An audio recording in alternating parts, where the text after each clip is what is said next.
Hey y'all, I'm Janelle. Welcome to my channel, or welcome back to my channel, y'all. So yeah, thanks for tuning into the story time. I had put a community tab post up saying that I was gonna post this today.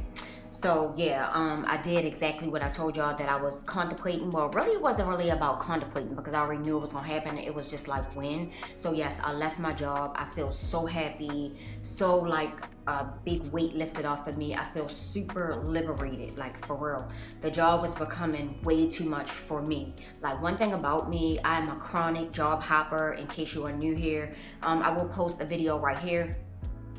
This video will tell you a little bit about my background and why I'm able to be a chronic job hopper, right? So anyway, yeah, one thing about me, I'm gonna move around. If it's not for me, I'm gonna keep it moving, keep it pushing. I have free will over my life. I never gave a damn about what anybody thought about what I should do with my life, because it's just that, my life, right? So again, having free will over your life is a choice, you know, because we do. And if things are not working out for you the way that you thought or think that they should be working out, you just keep it moving, because we only get one shot at this, right? One shot. So anyway, I think a lot of y'all knew, if y'all caught those videos, I was a counselor. And when I first got the job, and I was telling y'all in one of my videos like about how the interview process went, and then how like you know, they weren't really being honest, but I found that out after the fact, because I always ask a lot of questions in interviews. I ask about the turnover rate and, you know, a lot of different things that some people may not even think to ask about, which kind of puts the employers on the spot, because sometimes they don't know what to say. But they were actually like very quick with their answers. They were, because they were lying about a lot of things, right? So we had like a client list, and of course they didn't tell you, or should I say didn't tell me, all the ins and outs about all of the things and responsibilities that I would have to do. They would have not dared done that. Most jobs would never really tell you, like 100% be honest with you about the duties of the job, because they won't have no damn employees, and that's a fact, right? So they were telling me that I was gonna start off with 12 clients and that I would have no more than 15 clients, right? Okay, so I started the job the last week in February, and I lasted 5 months and 2 weeks. So if y'all remember me talking about this in one of my videos in June, I had said that I wanted that to be my last month, because that's what I was anticipating, on June being my last month. But here we are in August, so it's over, so it don't matter. And I also said in that video, sometimes things don't go as planned, right? But you know, here we are. So yeah, they started me off with like, I think 13 clients. I started off with 13. Then 1 month later, one of my coworkers resigned, so I got some of her clients. So then I had 19 clients and I wasn't even there like that long, like out of training, because I think the training was either 2 or 3 weeks, but I think 2, don't quote me.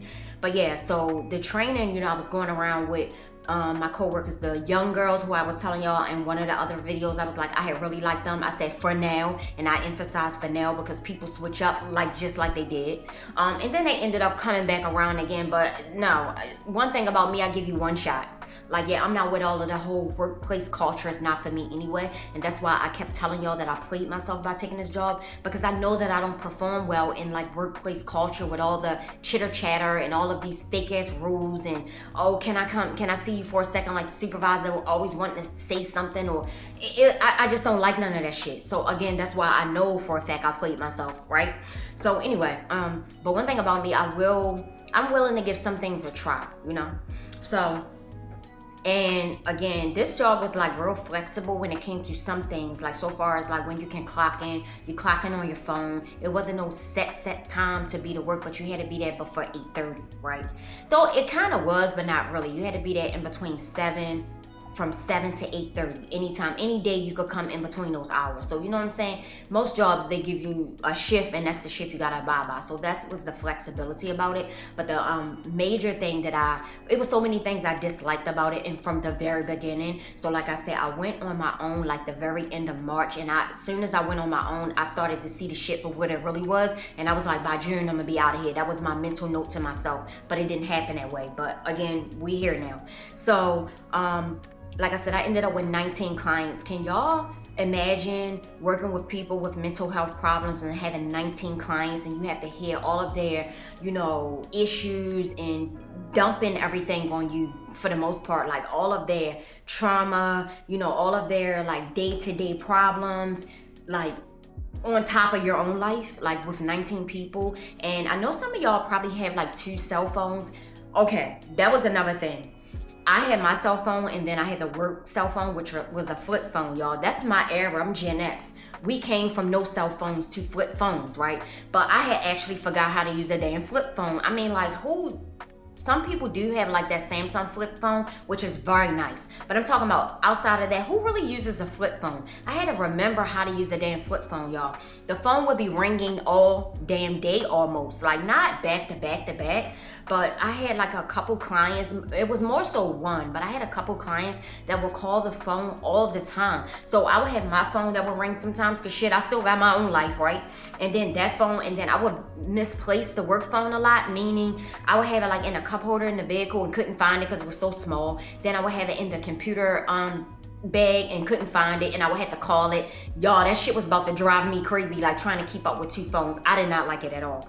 But what happened was you could either use like your phone, but not your personal number. You know how you have a Google number on your phone or something like that? I had tried that at first. I did not like that either, because even though it's a Google number, all of those numbers and phone calls are still coming through your phone, and I don't want people calling my phone that I don't like and they're not friends or associates of mine. You see what I'm saying? So that shit didn't work for me. I had used the Google number for probably like 2 weeks when my first work phone had broke, and then I was like, y'all have to give me another phone. So they gave me another phone. But anyway, yeah, that wasn't working for me, because it was just like constant people texting, people asking you this, and some of these people, they have no chill. They would be texting me 6:30 in the evening. What the fuck? I'm not even at work, so of course y'all know I would ignore them.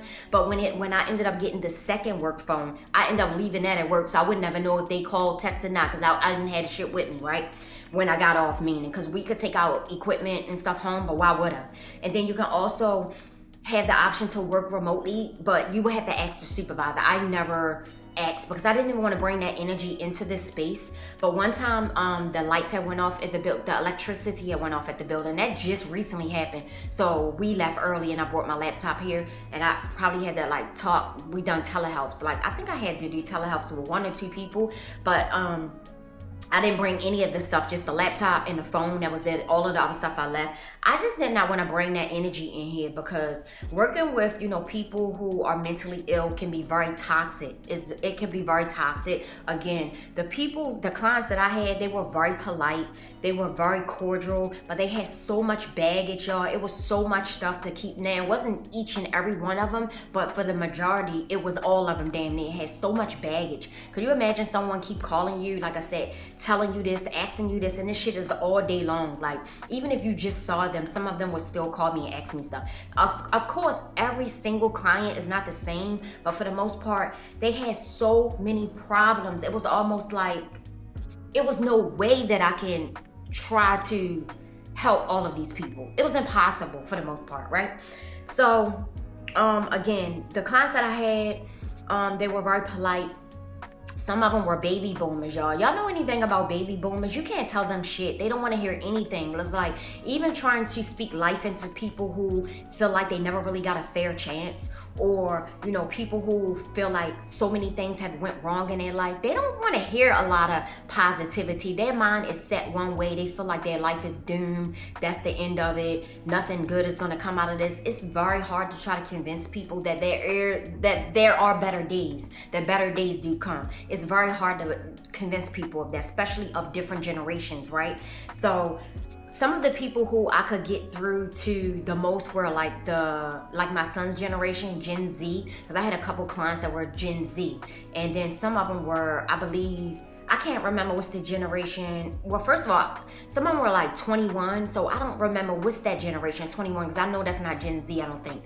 But 21, 23, 24, you know, stuff like that. They were the ones that you can provide hope to, because everybody needs hope. I don't care who it is, what your life is like. You need hope from somebody. You need motivation from somewhere. You see what I'm saying?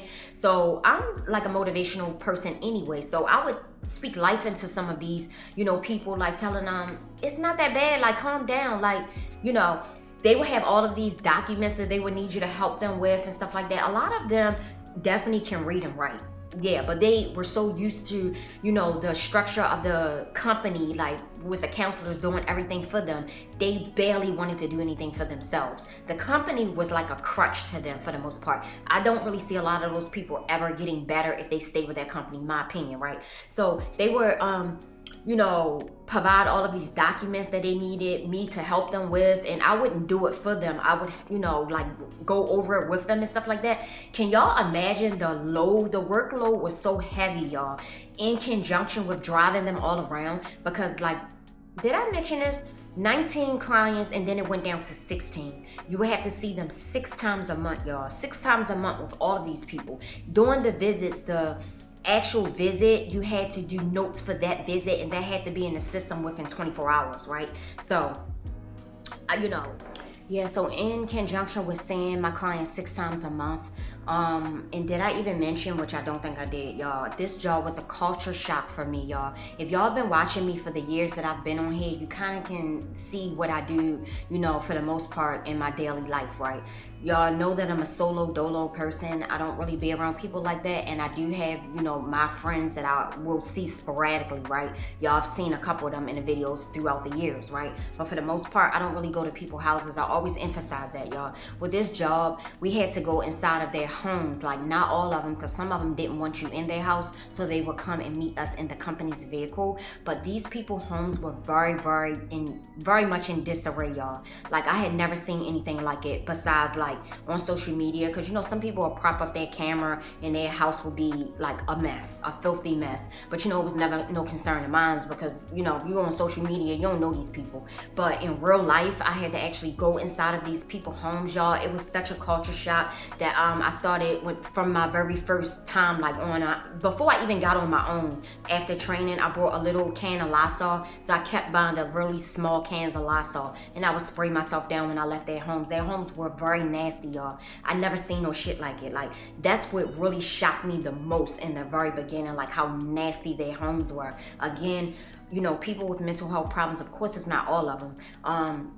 You know, that's just how some of them live, you know. And then some of them were isolate themselves, so they wouldn't really come outside ever, you know. And to try to like speak life into some of these people and try to get them to get a little bit motivated to maybe like take walks in their neighborhood or go sit out front of like their building or their house to get some sun or some fresh air.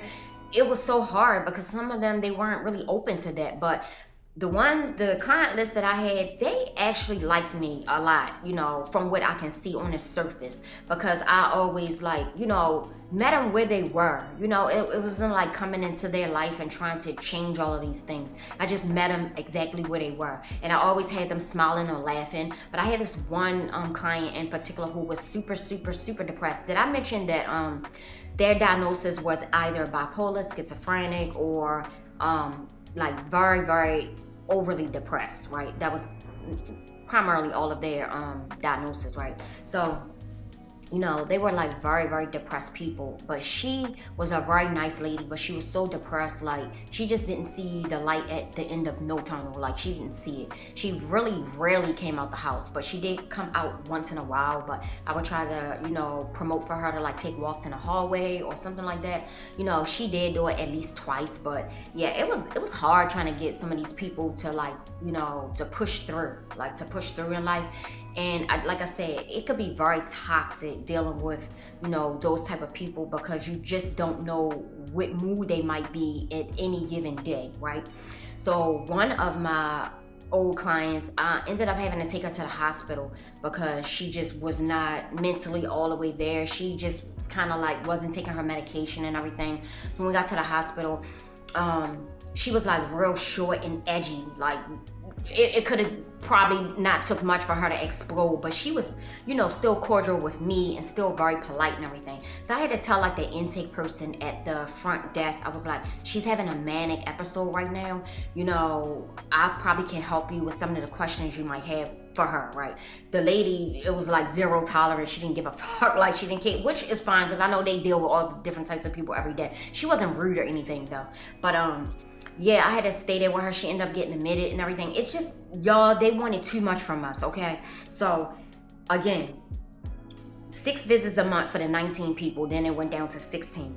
going to their house or either in front of their house. Either way, you was at their house. I was driving all around, excessive driving all day long from one part of Baltimore to all of the different counties in Baltimore. It was a lot, y'all. Y'all remember when I would tell y'all every now and again that my knee would hurt me? My knee would start hurting me like sporadically, but it started all in like about 2024. But I think from the excessive driving, my knee would bother me like more than not, because y'all know I'm gonna drive around with my own car, but not like that. No, I don't have that many places to fucking go, like for real. It was so much driving, y'all. And then not only that, we had to take them on activities. So the company, the different employees, I never suggested any activities, like, because I already knew I was just passing through there. I wasn't trying to put my 2 cents in none of that shit, because I knew I wasn't gonna be there long, right? But they would come up with different activities for them. So we would take them like to Walmart. We would take them to like the park. We would take them to like different places. It was like they had a cookout one time. But we would have to go and pick all of them up. So sometimes I had like 7 and 8 people to pick up. Y'all know how long that would take? About 2 hours just to pick them up and then get them to the destination and then take them all back home. It was so much driving every single day. The paperwork was so excessive. I've never seen nothing like it in my life. And when I say paperwork, it was some actual paperwork, physical paperwork, but a lot of it was computer work. It was so excessive. It was like, how can you get any of this done if you have to keep on visiting these people? It was to the point that for me, when it comes to jobs, it's no need to try to explain or complain. It's either you're gonna do the job or you're gonna leave. That's how I look at jobs. It's no need to come there with all of your thoughts and opinions about how they gonna run their company. I don't give, keep running it the way you run it. It's just not gonna be with me, right? But this was the first job that I had put a resignation in, because normally I just quit, like just leave, you know what I'm saying? But I felt obligated to give them a 2 weeks notice because of my client list. Like some of these people I was working with, like, just doing different paperwork and having their psychiatrist fill out paperwork, because the psychiatrist and the therapist was at the building, y'all. So it wasn't just us. They had their own therapist and their own psychiatrist. So I felt like a little bit the position that I had was really like not even necessary, besides being like a fake ass like transporting them around and shit like that. Like we even was expected to take them certain places, like whether it be outside of the activities, y'all, like taking them to different places that they needed to go, like primary doctor appointments, and you didn't have to pick them up or take them. You could do either or. But can y'all imagine how much work that was? It was so much work so far as driving around and just like talking to them and trying to, like I say, motivate them and things like that to keep pushing in life, because some of them just was on the edge, like for real. They were literally on the edge, like would have given up probably at any given time, or probably still will, who knows, But yeah, it wasn't for me. So I had already knew that when I first went on my own. So I was giving myself again till June. In my mind, I was like, June, I'm out of here. But again, everything don't always go as planned. So August, I was out of there. But I was just like, to me, it was ridiculous. It was ridiculous, the workload. And then we were expected to do like treatment plans and things like that. So we were doing treatment plans. The therapist was doing treatment plans. The psychiatrists had their own documents that they had to do. It's like all of this stuff is so redundant. Why are we doing all of this stuff? Like why? Like for real, like why? Especially when it's so damn redundant and just ridiculous. Anything to try to keep you super busy. That's what it was all about. And then so what happened, we would have meetings every week. So one of my supervisors, who had just became a supervisor, by the way, she would ask me about this one client of mine, because that used to be her client in particular. That's the main person she would ask me about, and during the meeting, right? So I would be like, yeah, she's very annoying. And I went on to explain how annoying she was, because I think it's very immature to say that someone is annoying in a professional setting, but you're not explaining why. I would go on in great detail to explain how and why she was so annoying to me, right? This particular client will call the phone all day, y'all. Like I said, trying to keep up with 2 phones, oh my gosh, it almost drove me crazy. They would be calling the phone, and it would be for the smallest shit. They didn't have any friends. Their own kids didn't deal with them. Their own kids didn't even communicate with them. Most of them had kids that they hadn't even talked to in Lord knows how long, because their kids didn't like them. They didn't like them, No friends in sight. Most of them didn't have not much family, should I say. or you know what I'm saying, or even their family just didn't deal with them. So they looked at us as friends, but this was a professional relationship. It wasn't friends. So this particular one, she would keep calling the phone all the time. It's just like, oh my God, what the fuck do you want? You see what I'm saying? So I would answer, you know, professionally, but I'm just like, why is she keep calling this phone every day? Like 4 times a day and stuff like that. Oh my gosh. So anyway, like I said, the supervisor would ask me about her all the time in different meetings, and then I would always respond with the same, you know, response that she's annoying, but I would go on to explain. So the director didn't like the fact that I would say that she was annoying, but she never said it to me. So she told the supervisor to tell me to tone it down. Tone it down? Okay. So when my supervisor came to the office, because we had our own office, she came to my office and was like, oh, you know, I don't like to have uncomfortable conversations, and I was like, what would be uncomfortable? Because I'm trying to figure out what the hell is she even talking about, right?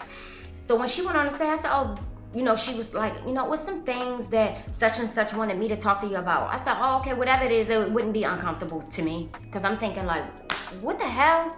What can you really do? Like, let's be for real. So when she told me, I said, time to go. That was my exact words, quote unquote. I said, time to go. She said, oh, I mean, well, you can if you want. I said, I know I can. And then that's when I left. That was in July when she said that to me. In August, I was out of there. Like, who the hell? Do y'all actually think that y'all are going to tell a person like what to say? Like, let's be for real. And then not only that, when it came to all of the paperwork and everything, you know how it is with jobs, people are so used to doing things their way, so they think their way is the best way. So when new people come in, they want everybody to work like them. No 2 people work alike on no job. Like, not their job do 2 people work the same. So when it comes to like doing and completing the paperwork, they wanted you to write it a certain way. And it's just like, I know the fuck y'all not about to think you're gonna tell me how to write. Cause I could write your ass out of a job. I know you're not about to play with me, right? They really wanted you to write things a certain way and use certain words. And then keep in mind, of course, this is a mental health, you know, establishment. So it wasn't that they were wanting you to use like super, in my opinion, super clinical, professional type words. It was just any word in particular. They wanted to revise whatever you wrote. Whatever you write was not the way that they would write it, so they wanted you to write it the way that they would write it.